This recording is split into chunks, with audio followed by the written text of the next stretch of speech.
Jatend migawo mar thieth Aden Duale koroseo tend mbalariany tend Duale mar nases to kod jotele migawo mar thieth kuom mibadhi moyango ni kata moyangi ni okwako chenro mar kepo mag nases madhi tiegruok e ute thieth mopogore e pacho ka.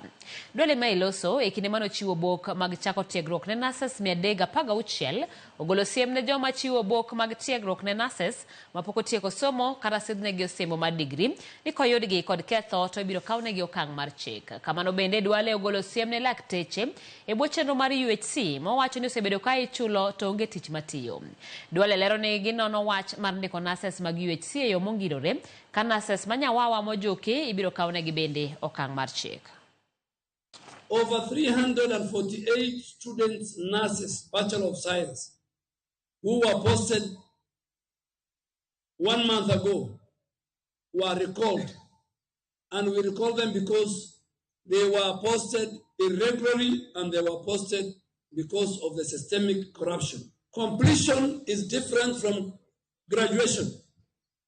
If you have a completion letter, we will not post you as an intern. We will only post you when you graduate and you show us the certificate.